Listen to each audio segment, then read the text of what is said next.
public. See here.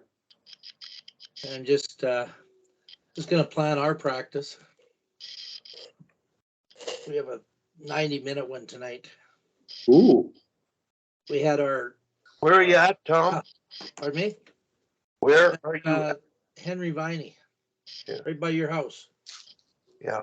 Well, I've got Four- one 4 4 o'clock. and 6 bell with Roberta and Austin, and then I'm taking them out for sushi after. I hate eating alone. Yeah, not fun. Listen, Hal, you know how you're talking counter pinching, sending the wingers high. I'm sort of the opposite in terms of when to teach stuff. And I have the wingers come down to the goal line for the breakout and the blue line for regroups, Wow.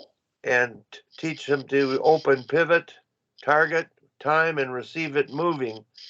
I find if they're standing at the top of the circle, well, they're vulnerable for a pinch. Yeah. But if they're moving late, they're going to beat the pinch, maybe with a first pass and a touch to the middle.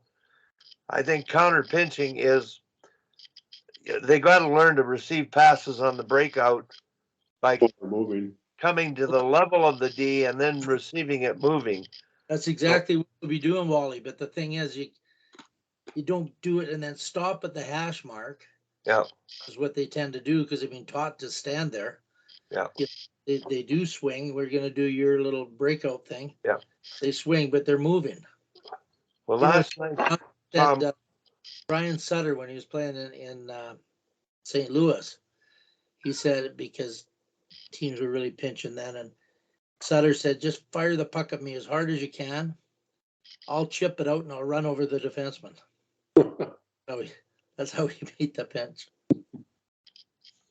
So it's another way to beat it. hi, Sammy. Hey, Sammy. Hi, Good to guys. see ya. Hey, question for you guys. Are the kids wearing neck guards? Mandatory all over Canada. Well, it's about to happen here too. I just posted a picture of my grandson on my chat on my site. Mhm. He, it's unbelievable how my son, the same thing happened to him. He's in a back checking drill and he goes down to one knee to reach to poke the puck off the guy's stick because he's going to shoot. The guy's skate hit him in the bicep. Ooh. And it was like a meat cleaver. Ooh. Like a meat cleaver that needed 2 whacks to cut the meat. So it was about half cut off. It's right across his bicep. Mm. He basically, they stitched the hole up and they offered microsurgery next day. And that was first year midget. He was one of the only guys to make AAA the first year. Yeah. And he'd been drafted by Regina. They kind of dropped him because they didn't think he'd ever recover. It kind of wiped out that season for me. And I'm playing at the end, but not, Yeah. the skates are so sharp. And that was right through his practice jersey. But, when he reached out, it opened up the gap between the shoulder pad and the elbow pad, eh? Yeah. So, yeah, I sent about 4 girls off the ice last week to go get their neck guards on. My assistant coach noticed. She said, there's a bunch of girls without neck guards on. And my son got the same kind of thing. He was at a tryout, and he body checked the guy, and then a guy hit him, so he fell over, tripped over the guy that was on the ice that he'd body checked. The guy's skate went just under his jersey, under his shoulder pads, got caught in his armpit. And now his skate is caught there, so he tries to get it free. Yeah. And I'm wondering why doesn't he go on the ice? Because there was just a tryout and they were changing on their own, and the athletic therapist wandering around, not even paying attention because it's a tryout. So the kids are roughing and they're only blowing the whistle on goals. So someone scores. He comes out of the player's box. His front of his practice jersey was white. It was all red. It was covered with blood. They called an ambulance, took him to the children's hospital. And as the doctor was stitching, he just kept saying, you are so lucky, because it opened it right up, right by that big artery right there.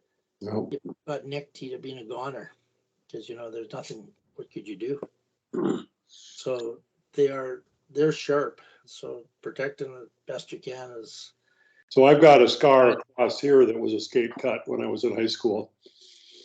yeah, Pre helmets, and well, we wore helmets, but pre-face guards. yeah, So anyways, Yeah, I even noticed it in our rec leagues this week. The adults were back to wearing neck guards. I think a lot had forgotten to wear neck guards. And Yeah. but even with the national team, I can remember back in the day, girls would like stitch them, like take out the inside and then fold them over. So that basically was like just a little tiny thing. It was like the least amount that you could possibly wear. So I hope, like, I don't know that the one that is just the single one Yeah. really works very well. Like, I think it's got to be down. you know, ideally, I think, Sammy Joe, I think if they could make a undershirt of Kevlar. Yeah, you that's know, what like I wear. Is mine's turtleneck. attached to my mine's attached Yeah. to my undershirt, Yeah. and then it just zips up. Yeah, but even if the shirt, not even attached to it, just part of the thing is like a turtleneck. So it came up to about here. Yeah. Kevlar, you know, because I know kids hate those things. And like you say, they cut the important part out of them. So it looks like they have a neck guard on. Yeah, that's what goalie upper body has turned into. Is it has this extra flap that kind of comes up here. You still have to wear a neck guard close to your Yeah. neck, but then you have this like kind of part that jets out a little bit too. Yeah, if shoulder pads had that, that'd be awesome. Yeah. Yeah.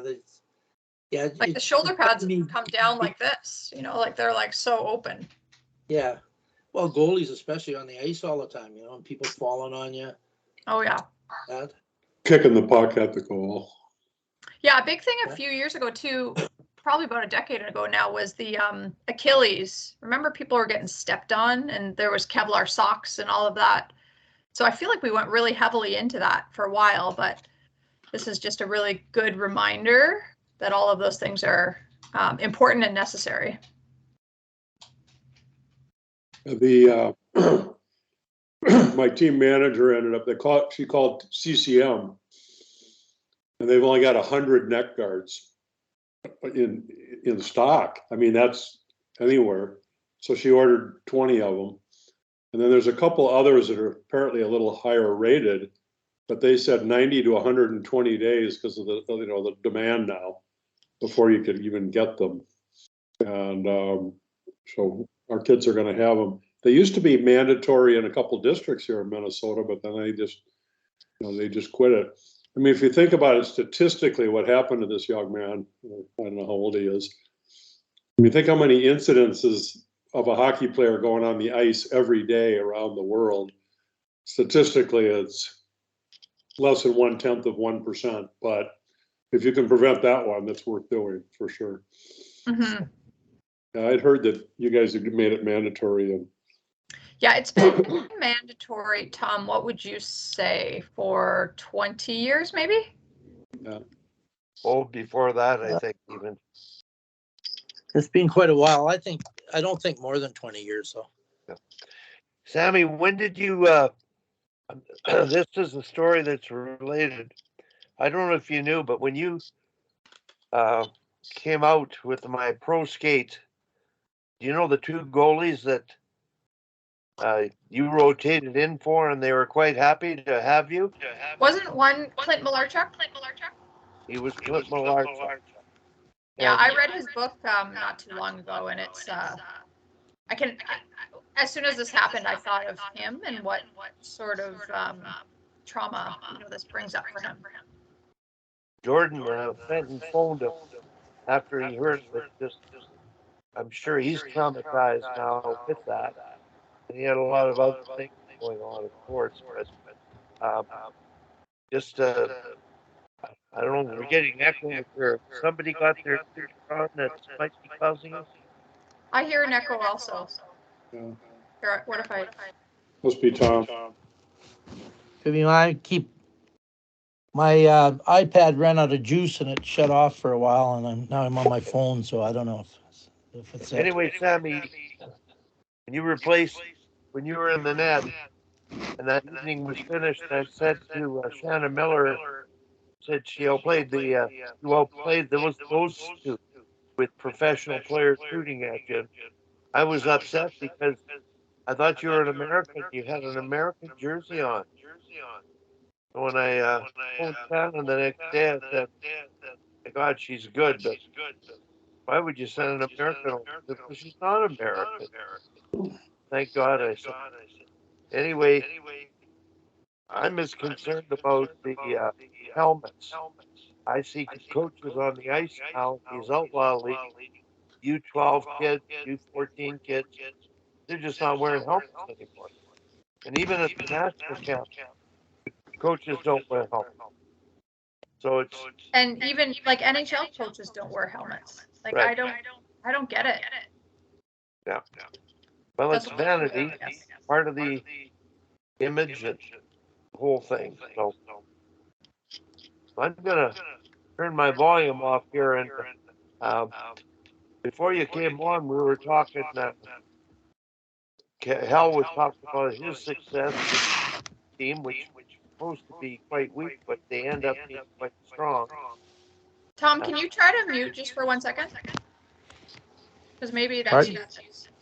I'm just asking Tom to mute for 1 second. See if that takes away the echo. Yeah, I'm trying to figure out it's just my phone on now because my iPad went off. There. I muted Tom. Is that better? Did I that think take it's away good. the echo? Yep, it did. Echo's gone, yeah. Okay, Tom, I muted you for you let us know when you want to talk. Put your hand up and I'll unmute you. So, Sammy, what are you doing hockey-wise? Yeah, that's the eternal question these days. Not much is honestly, I'm playing in 4 women's rec leagues. So I'm loving that as a forward, helping out with local teams. And now that I'm not the president, I have a lot of time. So, I mean, I shouldn't say I have a lot of time. I'm back to just being a professional speaker.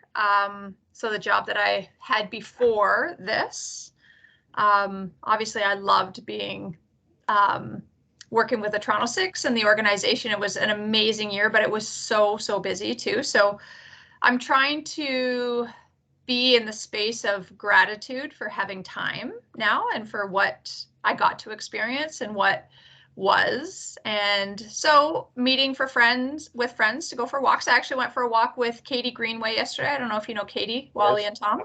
Yep. So met her. She's now in the GTA. And yeah, home when my daughter gets home from the bus, which is nice. She told us she didn't want to play hockey this year. So that also was another tough thing. And, I was trying to encourage her, and she's done it now for 3 years, and trying to encourage her just one more year, U9. And I said to her, Mommy really likes coaching. Like, would you do it for 1 more year? And she said to me, Mommy, I would do it for you. And so that just made me realize, like, Wow. it's just not her thing, and it Boy, took yeah. this real sort of learning lesson for me to realize that we need to allow our kids to pursue what they want to pursue. So we said, you can do anything you want. You just have to choose something that keeps you fit and active. So she does gymnastics, but she also chose rock climbing, which was random and out of the blue. But she has really soared in rock climbing. She loves a little bit of focused attention from coaching. And then on the wall, you get to just do whatever you want as a kid. So this, as a 7-year-old, she can just climb and climb and climb and climb and just gets to play. I mean, her favorite thing to do is just go to the park and play. So I said to her, she has to come public skating with me once every couple weeks, and we have to keep that up. But other than that, letting her sort of pursue her own path. So on top of that, Billy took a step away from the national team this year for the first time ever. And he was lost for a little bit. He started curling. He started a darts league. And then just recently he started into track and field. So he's doing discus, javelin, and shot put, which is my background. So yeah, I am helping him and coaching him. And he went and won the national championships in discus, javelin, and shot put. and just qualified for the Pan Am Games. So he leaves for Santiago, Chile in a week for the Pan Am. So something new for him. You know, I think that hockey took a step away from hockey because of everything going on with Hockey Canada. Like he was just kind of embarrassed to wear the logo, felt like there was no funding in sled hockey with all of this money going into the slush funds for Hockey Canada. Took this big stance and then nobody really noticed that he took the stance. And I think that hurt him even more. Yeah. So I'm glad he's found something. But it really does mean like I'm not at the rink like I was. And now when I go to the rink, it's to play and it's really for joy. Like I still love it. So yeah, I guess living in the space of gratitude and trying to be excited for the PWHL and for everything that will happen. Excited for the girls. Just sometimes sad to not be a part of things when you want to, you know, and so those two realities can exist. And I've come to terms with that you can be super excited for what is, yet sad for what was, I guess. And I guess every coach has gone through that. Every coach along the way has probably been fired or moved around or been told they aren't going to be coaching the team they want to be coaching. So yeah, that was a long convoluted answer, Wally, but that's kind of where I'm at. You know, getting fired is a really neat experience for me. I took up full-time professional coaching while I was teaching school. I took a leave, major junior hockey, and I got fired 2/3 of the way through the season. And it was real important for me because I discovered that I was a teacher and really not a coach. And I couldn't coach with the philosophy that I had coached by at that level. I had to, I didn't play the best players enough. It wasn't that we weren't getting outcomes, but the best players stopped playing well. They were resenting the fact that I was playing everybody on all situations. And in the end, they wouldn't play for me because I used too many people. My minutes were too close. And if I had to do it differently, I think I would have created special teams sooner. But I just can't imagine sitting a player and not dressing players just because they're of their age and they're so much more talented. So I got back to teaching and I realized when I found female hockey, I could walk the talk of what I believed in, coaching. So I'm at it still today at this age.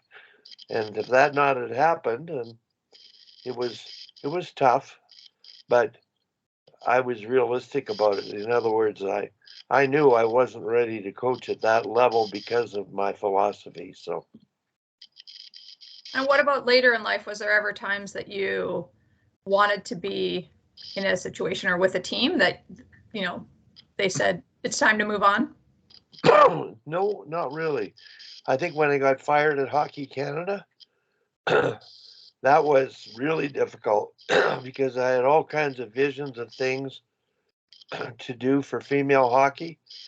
And my heart attack was quite a hiccup because I lost influence with the female game in my recovery. I was sort of moved into a position under the umbrella of the guys program, but still working in the women's, finishing, revising the curriculum, which was outdated. The girls had come so far, they were now ready as they are now to do anything tactically, strategically that the guys do. So when I revised the curriculum, I added stuff that we wouldn't have even thought of back in 2002. And I wanted to incorporate that into the female game because there was no hitting. I thought they would be much more better than even the guys get because hitting was still part of the game. Intimidation was still part of the game back in that era. Now today, I think it's just fairly equal. And I think the thing that bothers me is I wish I had a chance to influence the game at our highest level given that train of thought back in 2007, and here we are now. And I think that there's a lot that could have been done that would have been applied that would have even taken the female game to a higher level. But so much for all that. We all move on, and I'm really happy doing the work I do in girls hockey Calgary, and just watching Tom still coach with his U13 team and be as excited as he is. It's really rewarding, and I'm working with 8 teams, just the coaches mainly, and more than that, the parents. So I've got this mission statement exercise that's been done with the coaches separately, each one submitting their statement, and then the parents separately. And the deadline from everybody is November 7th. I've got everybody's in except 2. And after that, I'm just going to sit in the stands, enjoy the games, to sit with the parents who feel comfortable around me, and watch the coaches and socialize with them more than anything. And life is good. It is good. I want to hear if Hal's ever been fired from teams. Not really.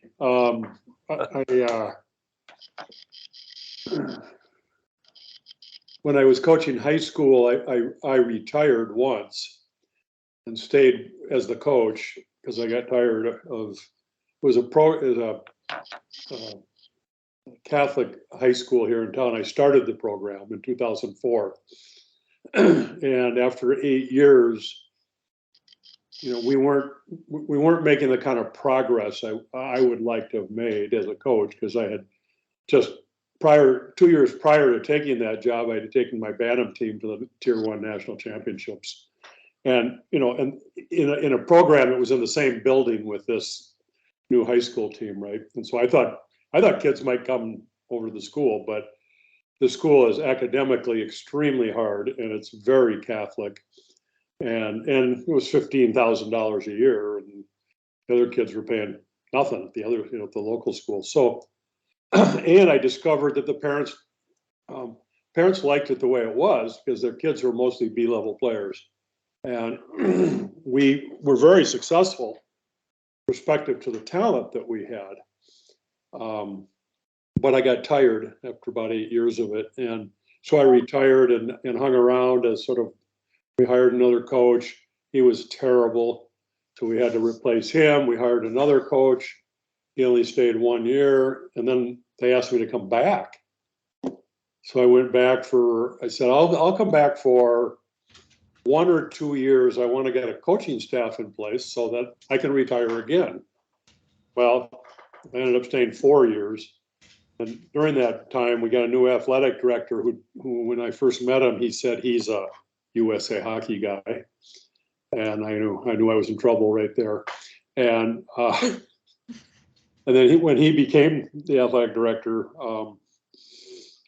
and my assistant coach kind of, you know, they kind of conspired, and I could see it all happening, and I just finally said, you know, I'm done. That's enough of that. And guess who the assistant coach is on the team now? The athletic director. I was happy. I mean, I've been coaching, since then, U15 girls, JV girls, Bantam B1, now I'm coaching Pee Wee A.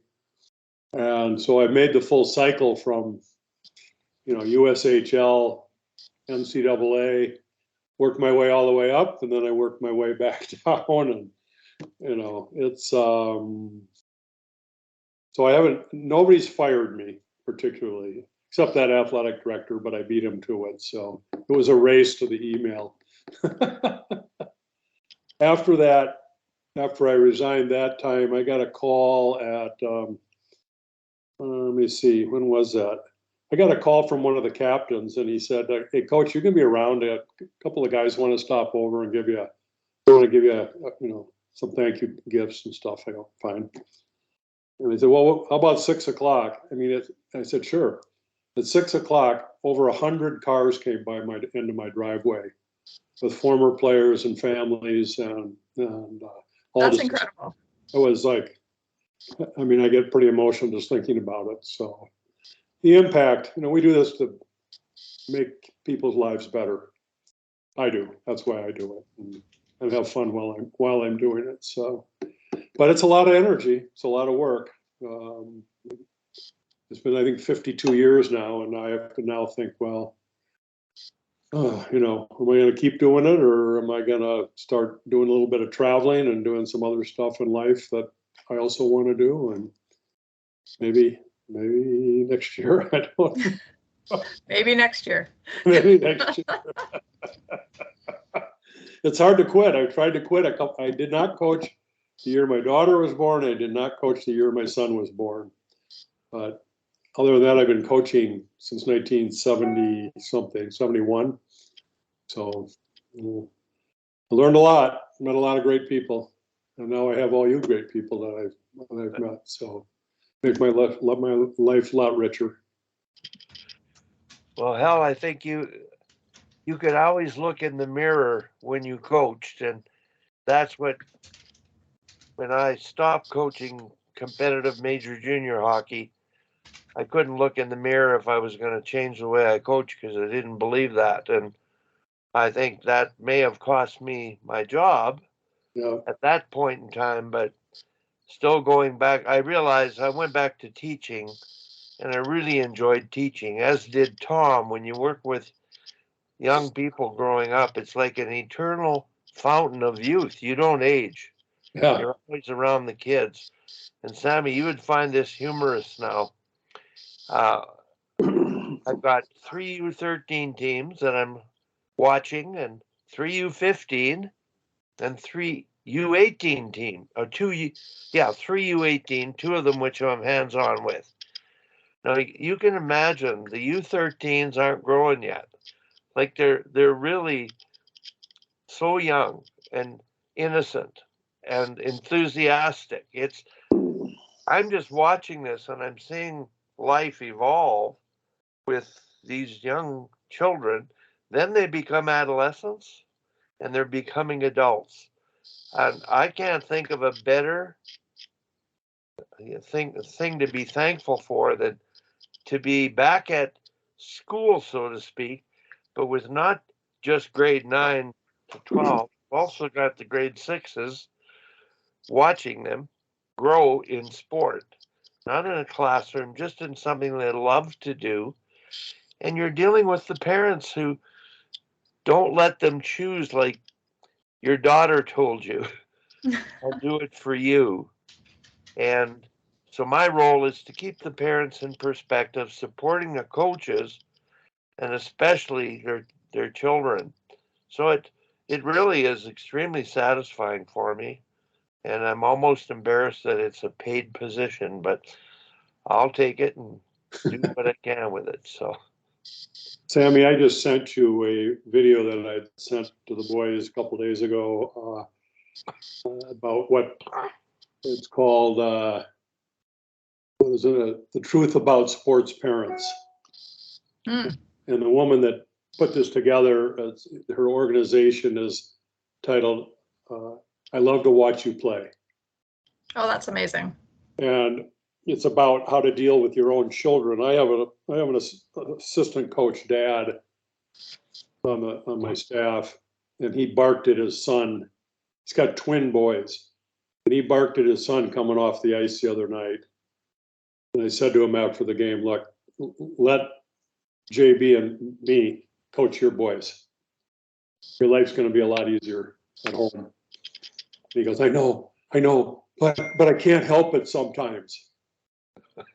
Well, you need to, because you're going to squeeze the life out of them. Yeah, what did I read the other day? You're going to be their coach for 1 or 2 seasons, but you're going to be their parent for the rest of their lives. Yeah. So remember what you're saying and how it impacts them. And he's seen the video. You'll love the video. Mm-hmm. It's all little kids saying what, how they wish their parents would Oh, that's awesome. would behave. So that's Hal or Sammy, fine with it. I've been struggling with screen share, and I've looked at half of that video. Hal, it's brilliant, Isn't it?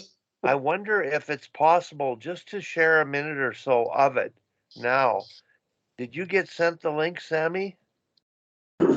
And Hell, I I- don't know if you know about screen share. I've lost my ability to share my screen, but just now, technologically playing with that video, having talked about it, I think it would be really good for listeners to see it. And then I'll Okay, send, well, let me see if I can screen share Wally, and then I have to go. I have an appointment I have to get to, but okay. let me see. I'll see if I can play this first, and then the truth about sports.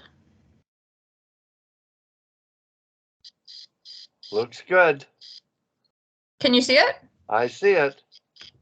We see Okay, let's YouTube, play but there it is. Yep. Yep. Good Turn work. her on, turn the volume up, and let's listen to a minute, Sammy. It's incredible.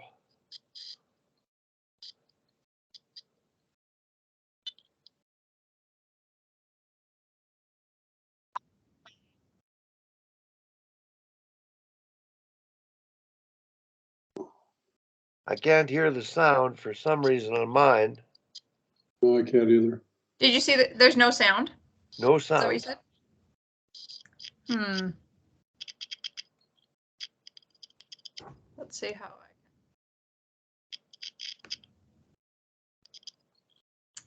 the sound is still on me for some reason.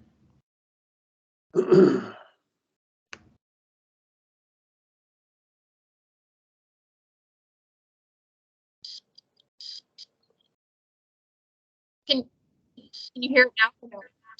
No.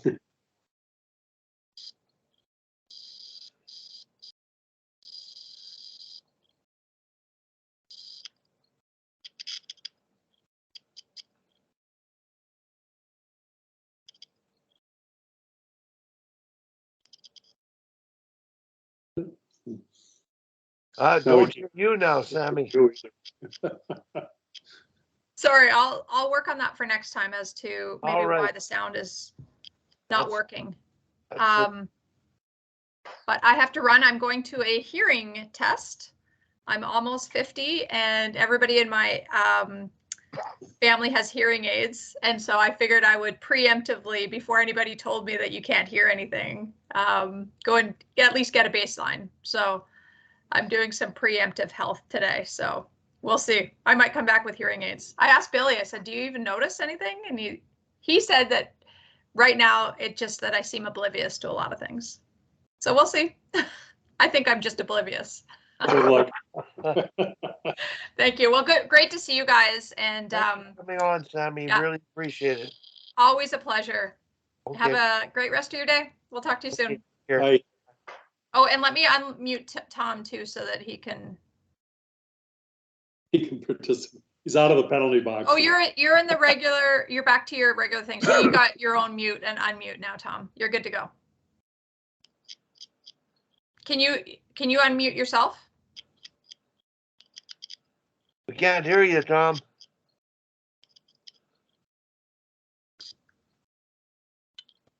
I think you said There he's we trying go. to figure. There we go. Oh, there you go, Tom. Yeah. Okay, you're out Yeah, of the penalty box. My phone all of a sudden, I could hear everything good because before it wasn't on speaker. Yeah, so I don't know what happened. It's like magic, just things happen. All your hearing aids are working, Tom. Are you wearing hearing aids? No, Al? Yep. Me too. Yep. I've got the Cadillac hearing aids, about 5,000 a pair. And Nice. Wi-Fi connected, so works pretty good. Not the same. Tom, listen, U13, you're able to do practices that I don't think many coaches could do with a AAA U18 team with your U13 players. I got U15 now. U15. But how much more are you doing at U15 that you didn't do at U13? Oh, it's like night and day. Because the young kids, half of them they didn't catch on, right? Plus we had half ice practices and one goalie, so that cuts most stuff you do out right there anyways, right? So yeah, I'm really enjoying this because I can do everything. It was a little frustrating before being so restricted what you could do. So I like that part.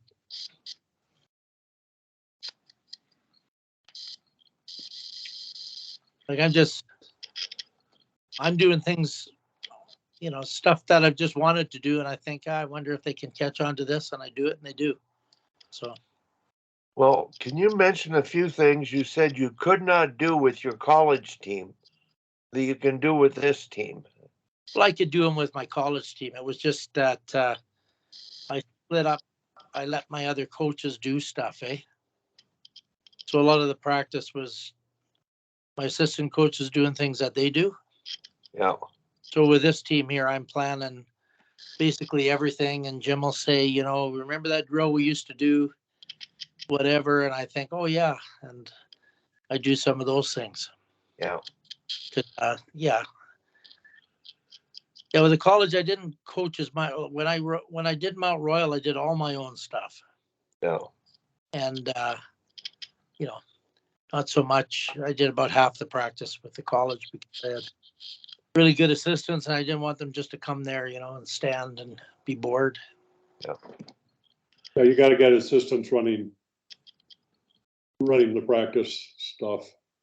Yeah, I experienced that, just moving pucks, and I'm thinking, you could have a high school kid moving the pucks around. Yeah. So I wanted to make sure I didn't do that to the people helping me coach, if they're gonna take all that time and run from work to get up there with not getting paid that much money. So Yeah, I always let my, like when that practice format we're using with the scrimmages right at the beginning, I have my assistant coach run that. And I'm standing there with him, but he's running it. And yeah, and then when we do the skating or the hard skills, I do most of that. Geez, I'm losing my hair, aren't I? And then when we get into the game skill stuff, and we split up into groups and do it. I don't want a guy on the ice that isn't teaching and isn't coaching, because it's a waste of their time, and they're breathing my air. So it's good. It's hard to find good guys, though. I got lucky with this crew. Hal, do you find the mantra or the thought today is just play small area games and they get more puck touches and they will develop because they're doing everything they have to do in a game in terms of skills? They don't have the skill, and you can teach them in a station deliberately.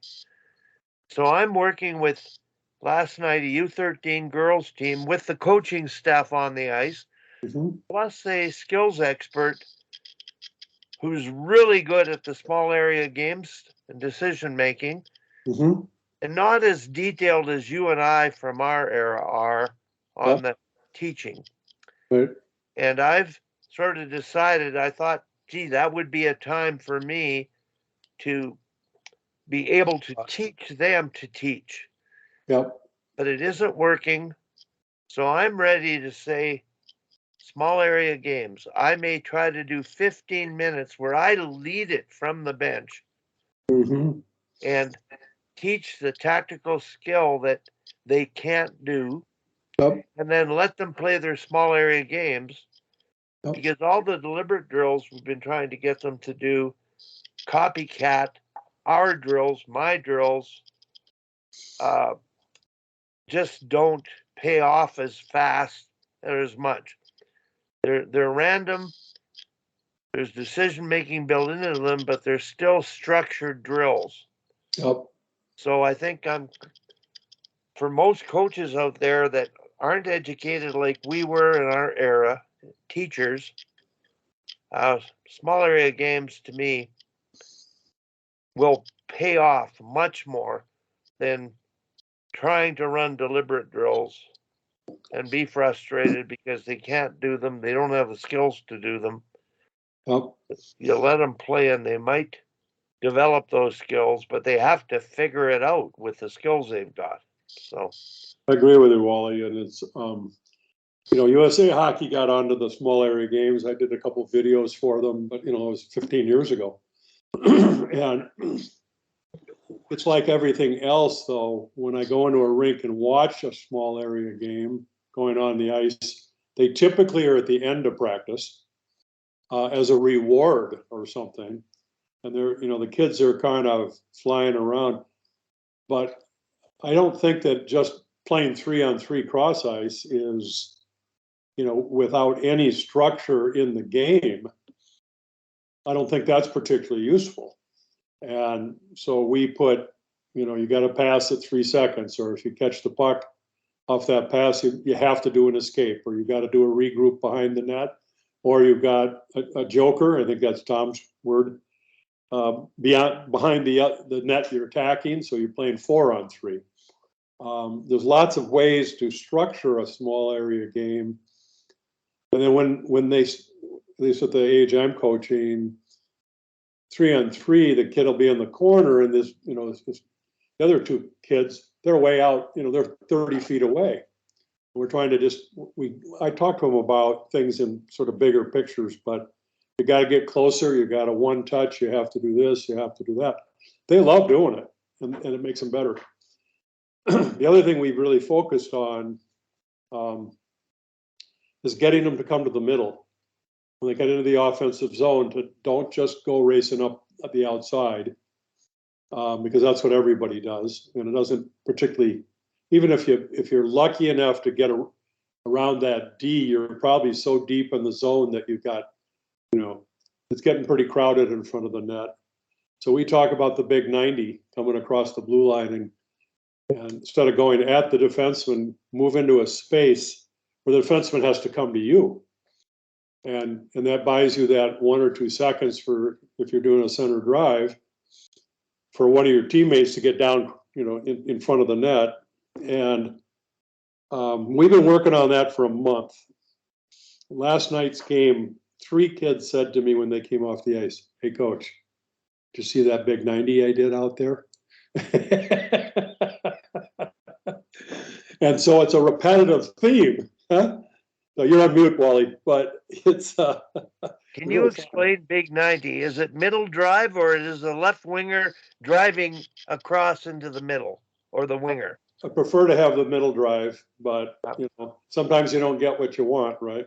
Yeah. And, to me, it's just getting them, but they got to have good skating skills to do a big 90. They got to be able to really come in and sort of sell it to the, outside to the D. And then they got to get on that. If you're coming up the right wing, you got to get hard on that inside edge of your right skate. Yeah. And come, not at an angle. You got to come across parallel to the blue line to make it really effective. It's also called the Gretzky, I guess. Gretzky had a little loop in his. But I like to teach things like that because they're easy. All the kids can eventually end up doing it. And it's really effective. I mean, it changes the whole dynamics of your offense. So, yeah, it's fun. Now, I'm old school, hell. Middle drive, I don't know when it started. Tom's always talked about getting in the middle of the ice. I was brought up in the Howie Meeker era, where we were taught to drive wide and drive the net and funnel, which the D want you to do. So we taught I-ups with the trailer. It was a 3-man attack, an attack triangle, but the top player eyed up and you could receive a drop pass. Yep. And I felt at that time you had to teach the attack triangle or the 2-on-1 I-up. Yep. And then we started to teach, and I love the term 90, where you can do an outside in 90 or an inside out 90. Right. And all kinds of things open up. And the Soviets did that back in the 70s. They were crossing and dropping, crossing and keeping. They weren't middle driving to take you deep. But the whole concept of using the middle of the ice today, I really love that term, big 90. I think I'm probably going to have to give up on losing sleep over the fact they can't tie up and trail with 3 attacking forwards. Right. but that's the first level of learning to me to an attack. Yep. But I just like to see those forwards be able to blow, do that. Now, listen, on the middle drive, if you're driving wide on the right side and you have a middle drive, the left winger will do a 90 to get open in the slot. Right. I call that a blow through back in my day. So right now, the attack triangle of 3 is a very flat triangle, Right. but Right. it is a triangle. Lateral lanes are open. And One of the things that that they have to be careful of, if you're doing a big 90, 5 feet inside the blue line, or between the blue and top circle, and then you've got another forward coming from the other side, and if you turn the puck over there, in that space, you got a problem. Whereas if you're driving hard and wide, turn it over, it's deep in the zone, and it's easier to recover it. Yeah. When I learned from the girls I was coaching 2 years ago, because they would always come down, left or right, whatever, and they struggled with what to do next. So I asked them, I said, what are you thinking about when you cross the blue line and you got a defenseman in front of you? And they said, we're trying to figure out how to get around her. I said, well, why don't we do this? Instead of figuring out how to get around her, why don't you just move quickly into this other space and let her figure out how to come and get you? And they went, oh, that's interesting. So I just changed the thought process of why they should do this, because they're going to have more success and score more goals. And it actually worked pretty well, but I had trouble because we'd been practicing it, but they would never do it because they didn't understand why they should do it. And once we agreed that it'd be more fun to create a problem for the defense, the defenseman, and make them make a decision rather than make the decision to just wait till you get on top of her and then, then poke chuck the puck away from you or tie you up or something like that. So, yeah, that was impactful for me. And then going back to the small area game thing, Wally, USA Hockey promotes this big time, but it might only be 10%, 10 minutes in a practice for most teams at the most, and they probably don't even do it every day. But I do it 20 minutes every day. And then the game skill stuff is basically the last 20 minutes is also, that might be 2-on-1, or they might be, but those are still small area games. I would say 2/3 of our practices are small area competitive games. 1/3 is technical skills. Works. These kids are getting better. Holy smokes. now you can do that. Tom can do it. I can do it. Average coaches Won't do it. won't or can't. Well, I don't, I sent my practice plan to our B1 coach and Pee Wee B1s. Excuse me, I've got this cold thing going on. And asked him if he wanted me to come and run his team with it. Because we practice at the same time quite often on the other half of the ice. And he said, no, he said, I saw your team play. They really look good, really look fast. In fact, I just got this back from him. He goes, as soon as they get Live Barn, we have a video system called Live Barn. Yeah, we do here too. Yeah. Yeah, he said, as soon as we get it back up, I'll watch a couple of your practices. And he said, yeah, it really sounds good. Now, he's a really good guy, and he will. But, I was talking about this with a couple other, you guys do coach mentoring up in Canada, but down here, coaches don't want to be mentored because they think they know everything already. And they're very, very resistant to mentoring and to coaching. Programs that don't want to hire people or even volunteers to mentor coaches because they won't show up. And I think it's too bad. Because we have so many kids. We have 35,000 kids playing hockey in Minnesota. And, how many coaches is that? 5,000 or not, or a couple thousand. But USA Hockey coaching education just wears everybody out. And now you have to do it every year. Used to be, I'm grandfathered in because I'm older than USA Hockey, but every coach has a lot of online and in-person stuff they have to do every year. It's not good, in my opinion. I mean, it's good for some of them, but it could be. Now, the role of mentorship, you're still coaching a team. Yep. And you're sort of reaching out to help other coaches that are going to maybe come to you Yep. and pursue it. I'm formally hired to mentor 8 teams in an association. Nice. And I have literally avoid mentoring coaches.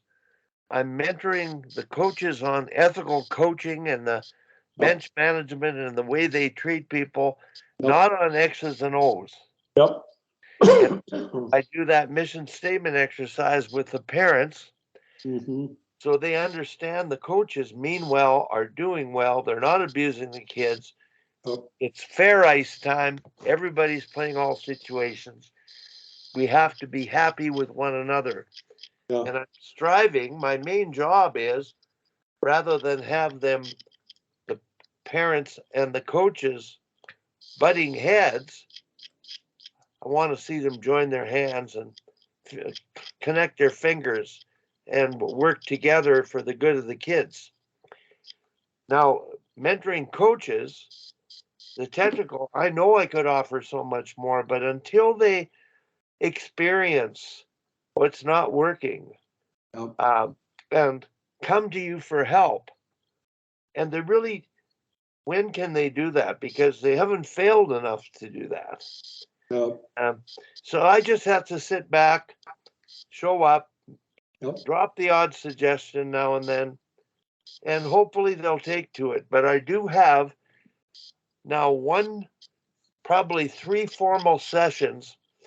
I'm responsible for directing the company running it to run the ice time I want with those coaches there. And it's a chance it's forced mentorship at that time to do the things you and I are talking about. Right. And this company is paid to do it. And I'm working with the instructors to follow my direction, trying to do it. So I'm literally mentoring these professional instructors at the teaching progressions, the game-like things. And that's where it's at right now. I think the word mentorship is, it's a mystery. It always will be. And you have to get as old as we are to realize how little we know and how much there is to learn. And until you go through spend the time experimenting, failing, trying things differently, it's just all about growth, development, lifelong learning. And in Hockey Alberta, we had a speaker once. He talked about the stages of competence, Hal. And the first stage is unconscious incompetence. We all begin with that. Doing stuff we don't even know it's working or not working.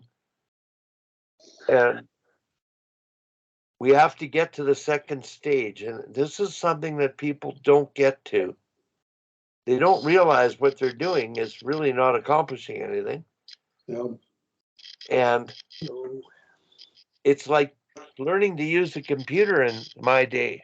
I didn't know you had to plug it in, let alone how to turn it on, let alone how to access. But I asked for help. And now I was consciously incompetent. I learned how to ask for help. And as a coach, I did the same thing. I asked for help. I was consciously incompetent, stage 2. and I reached the stage of conscious competence. Hey, this works. I know it works. Yep.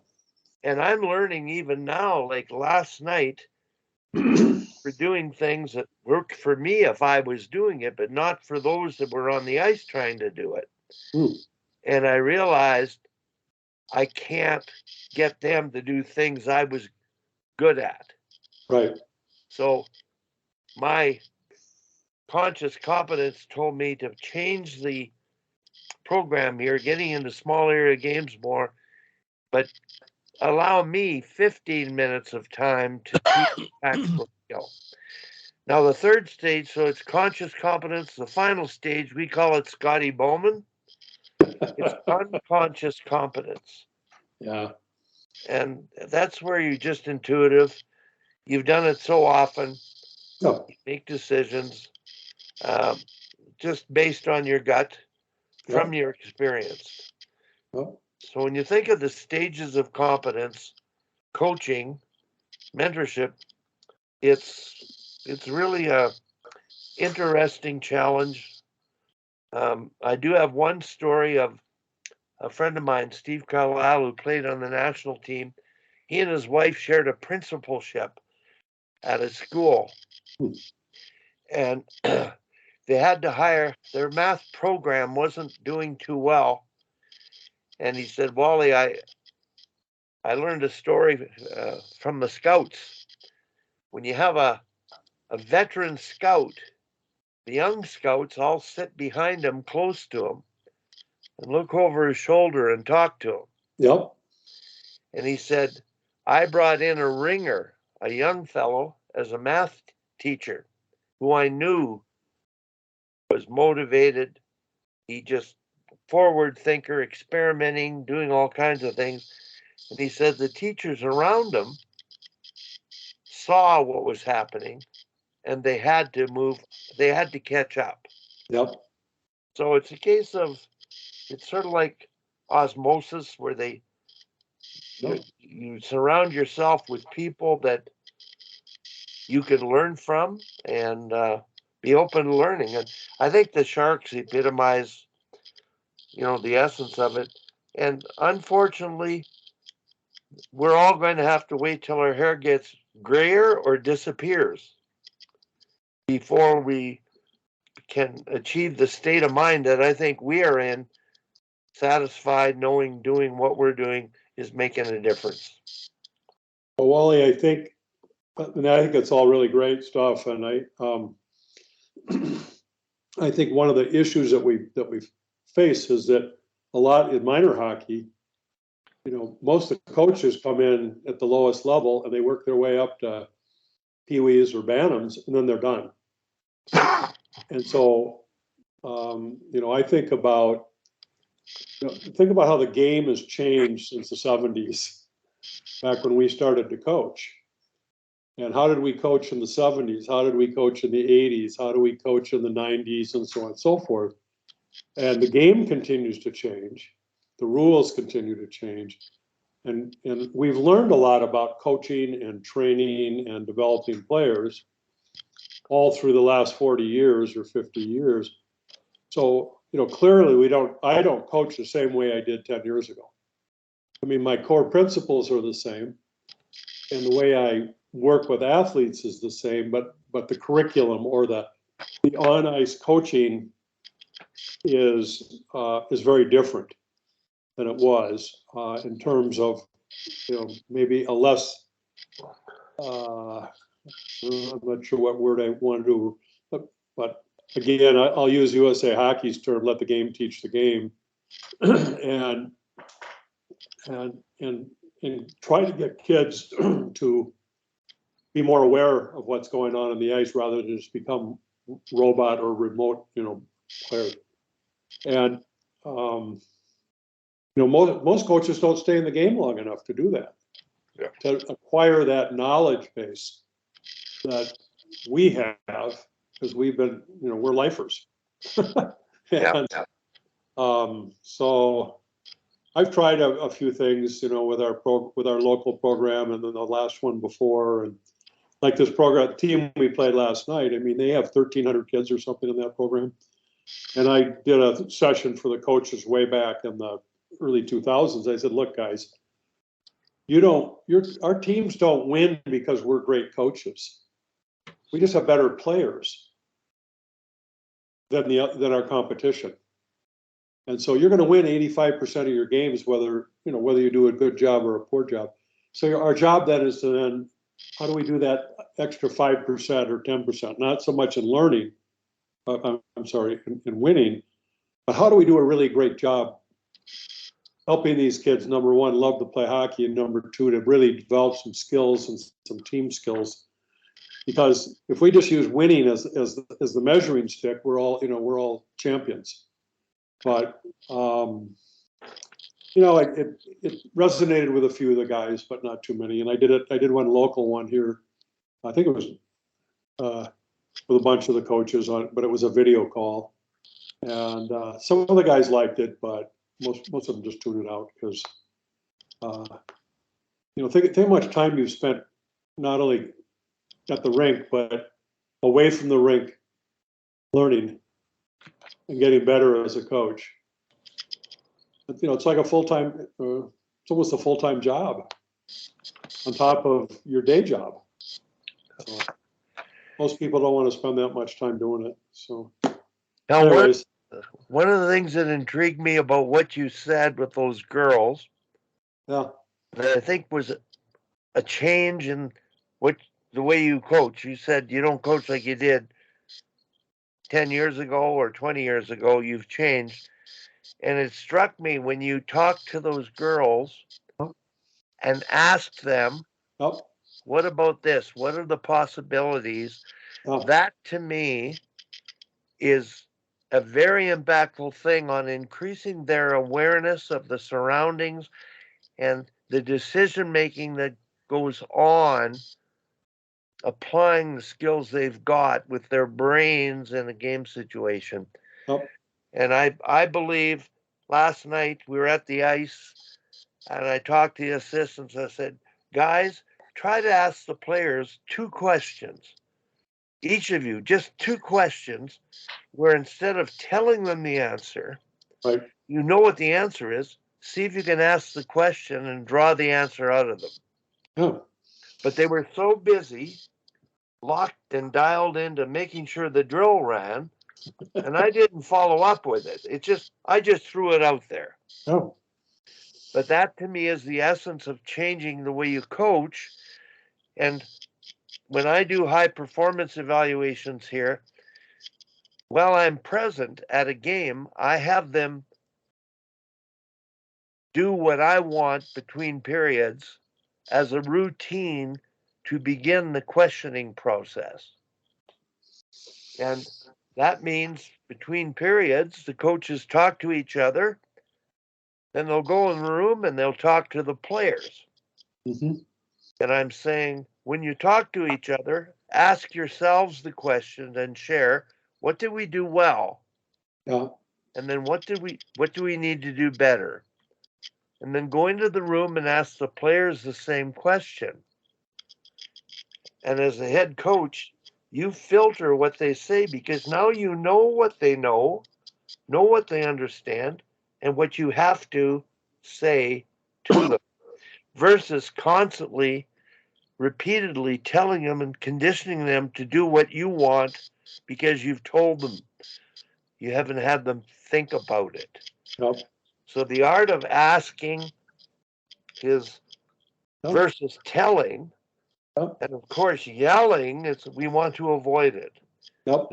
The problem I don't face it in female hockey where coaches are yelling at the players what to do on the ice all the time. There are some that are very vocal and too loud, and what they're saying is excellent. It's all correct. Yep. But if the players are distracted on the ice, they're not thinking for themselves. Yep. I just tell them to please keep your voice so the players on the bench can hear your broadcast of what's going on because it is great. Yeah. So not yeah, so loud. I think that's the biggest change for me, and I still can't do it, Al. I've get, I don't coach, but I can't walk the talk. I'm a teller. I'm telling coaches instead of asking them Yep, to you're get telling them. to do what I'm telling them. Yeah, I should be asking them instead of telling them what to do, and I'm not good at that. The art of mentorship is learning to ask better questions. The art of coaching is learning to ask better questions. And I'm too old for that because I've been so much of a teller, an overcoacher, a yeah. director on my way or the highway, and had success. Yep. But I think right now, being open-minded and learning and the art of it is still yet to be discovered by all of us. Well, I think this format that I sort of, moved into on how I'm coaching these kids the last 3 or 4 years, um, I would argue, and I think I can argue successfully, the game outcomes are much better when you do it this way. And it's counterintuitive, but I think when you give the kids a little more freedom, reduce their anxiety that comes from coaches over coaching, and especially when they come off the ice. You know, we were at the local golf club having dinner one night. We're just social members, and the young woman who waited on us, as I always do, I like to figure out who they are and what they do. And she's a basketball player at a local D3 college, and she was going to be a fifth-year senior. And I said, "How do you like it?" And she goes, "Well, I hate it." I said, "Why?" Because the coach is so critical of everything we do. If I turn the ball over and I come to the bench and she goes, "You turned the ball over." And she said, I looked at her once, I go, "Why don't you, I know that. Why don't you tell me something to help me?" Pretty brave young lady. And, but this over coaching just squeezes the fun and the joy out of the game. Yeah. And if we can let them just have that back, they're going to play better. They're going to play with more freedom, the more creativity, and they will win more games. I know it's true. Yeah. So, boys, my day job's calling. So Hell, while you're on, Tom Malloy, the asking question, the story of Terry Johnson playing in the American League. Can you tell it, please? Well, TJ said, they play so many games, and they decided, I don't know, went to the coach or something and said, what about going around the room and everybody say one thing about the game, change the subject every time, and to get the players' minds on the game and more involved. And he said the first time they did it, guys weren't used to it, and he didn't know if it was a good idea or not. He said the next time you could tell that everybody had thought about, what they wanted to say. And he said it really became effective. And we did that at University of Calgary. I do that before every game just to get, and the other thing is if they're saying the same thing as you're saying, they're listening. If they're not, then, you've got a little bit of a problem. okay, got to run, boys. See you next week. Well, thanks for coming Yeah. up. Yep, nice to see you both. Take All care. right, take care. See you guys. Okay. Tom, one of the things that I wanted to get with Hal on, but I'll still bring it up, is, the coaches that are always pointing out mistakes. And Morris Lukovich, when he does his languaging, Yeah. not using the word "don't." Like coaches will say, "Well, don't turn it over. Don't give it away. And telling them what they're doing wrong, tell them what they need to do. In other words, control that puck. Let's own that puck. So the art of learning to coach isn't correcting and pointing out errors. Yeah. It's telling them what they need to be doing. Or if they're making mistakes, what do we need to do better? They might say, well, how can we do that better? Yeah. Hanging on to the puck. Like at your age, your team, they can evasive tight turn. I haven't seen them evasive tight turn in the offensive zone enough times, given the pressure, to create space and time to keep the puck alive. Yeah. And I think that's true at all levels. It's one and done, driving wide, run out of options, turn it over. Your team is making passes on direct attack behind the goal line.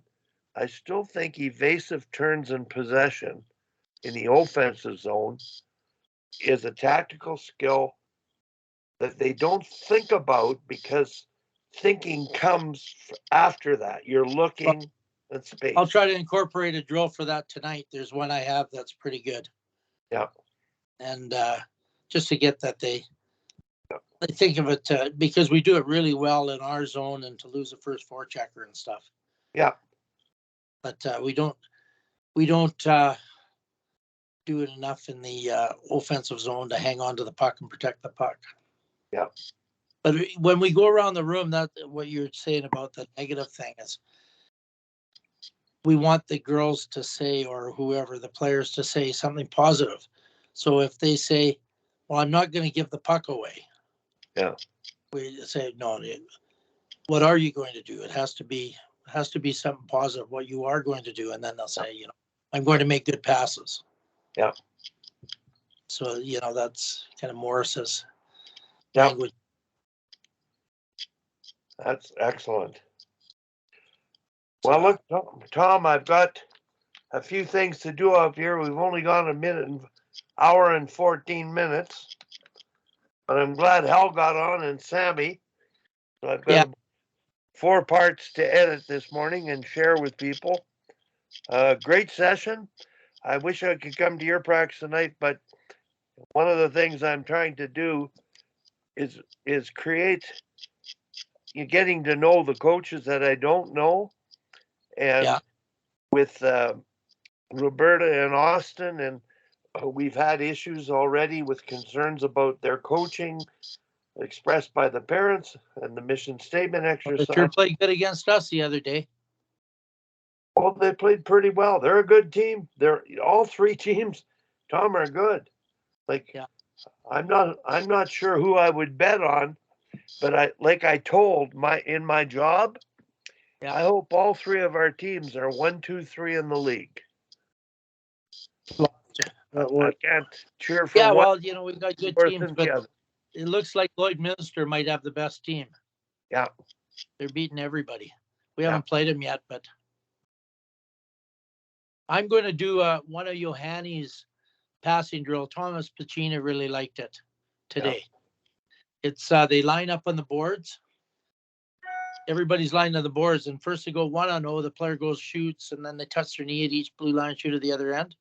Yeah. And then the 2-0, they go down, they shoot, and then they skate in the neutral zone. Both players have to touch the puck, and they have to face each other. Yeah. And the same thing in the far end. And then 3-0, so they're not rushing through. Everybody has to get a pass and make a pass. Yeah. So they're weaving around, and then 4, and then 5, and then they go the other direction. You go 5, 4, 3, 2, 1. Yeah. And it's a random passing thing, but they have to have their heads up, and it's a pretty good little warm-up thing. When are you doing that? Well, I'm going to do it tonight.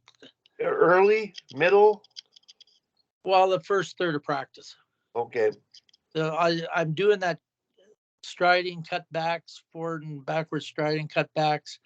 And now I've incorporated, they go around the ice and they make a different move at every dot. So we've gone through 3 moves so far. Yeah. a fake and a push out and a pull across and skating backwards with it around the dots. Yeah. And they go around and do the different moves. And then we'll do the zigzag one where they have to do different kinds of skating. And I changed that so they have to do it at the other end too. So they go left and they go right, because I found out players are only going one way. Yeah. And I thought I figured out how to solve that, and that works pretty good. And then I'll do that one. So it's all the first half hour with 90 minutes will be all, skill kind of stuff. Yeah. And then we'll play a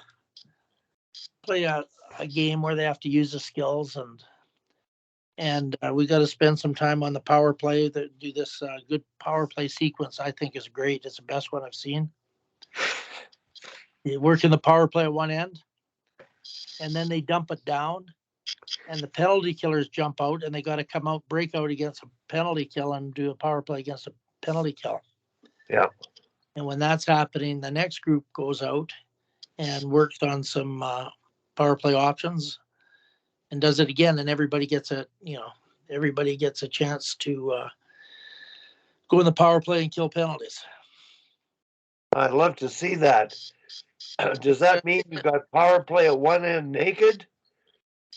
Yeah, you And start off. So how you started is there's a 5-0 at one end, and Yeah. they'll go through options for about a minute. Yeah. Just 5-0 doing different options. Then they dump the puck down, and when it gets to the other end, 4 penalty killers jump out, Yeah. forecheck. Now they got to break out against a penalty kill and go and try to score. Yeah.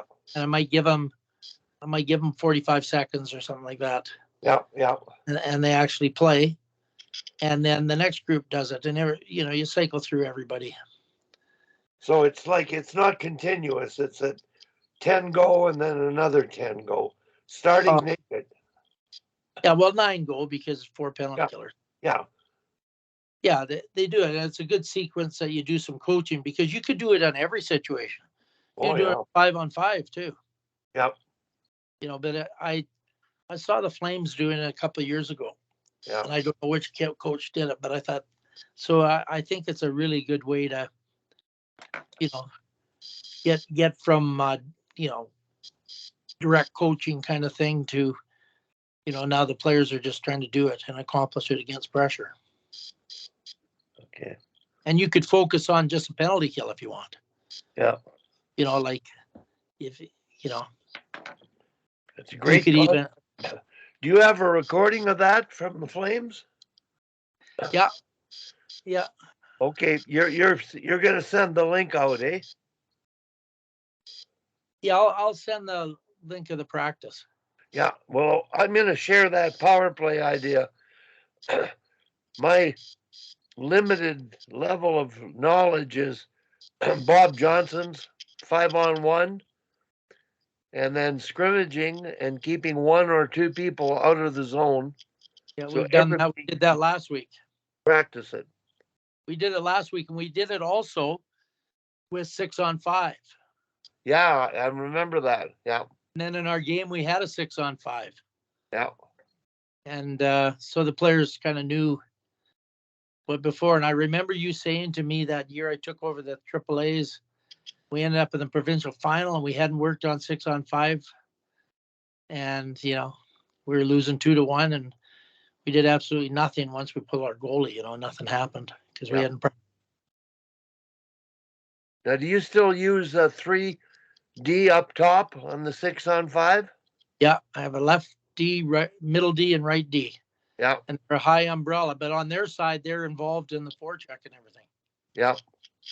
And then they just pull back and go to the other side, and it's really effective for keeping the puck in. They can't get it out on rims, Yeah. and they play their proper side too, eh? So it's Yeah. a lot easier to hold a puck in on a rim. Yeah. I found it to be really effective. I find when a forward's in there, they end up playing forward, and Yeah. I think D are way better being the last player with the puck than forwards are. Yeah. I know myself. I feel uncomfortable being the last player back there with it.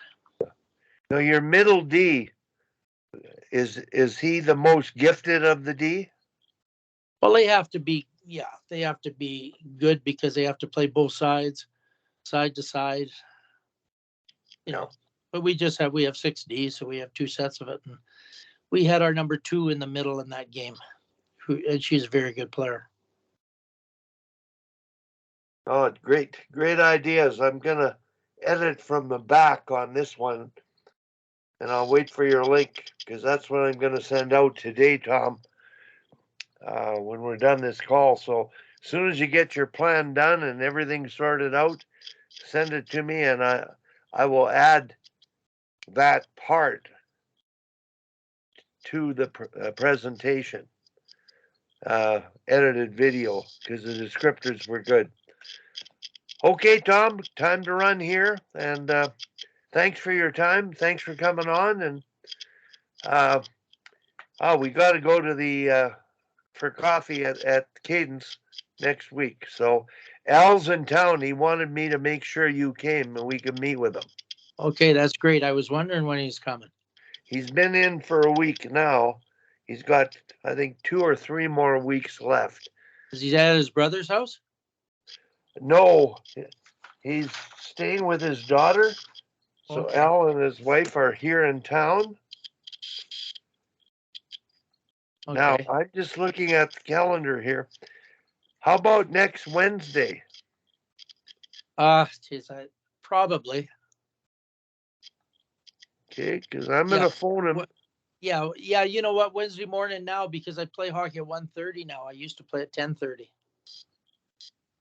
So the hockey's at 1:30. I'm not sure if I'm going. Okay. Well, I wrote down 9 o'clock. I'm gonna phone Al when we hang up. Why don't we go 9:30 so we avoid all the traffic rush? Okay. Because 9 o'clock we're driving right in the middle of the rush hour. Okay, 9:30 it is. Yeah. That's the 8th. Okay, take care, buddy. All right. Have a good one tonight. Bye-bye. All right.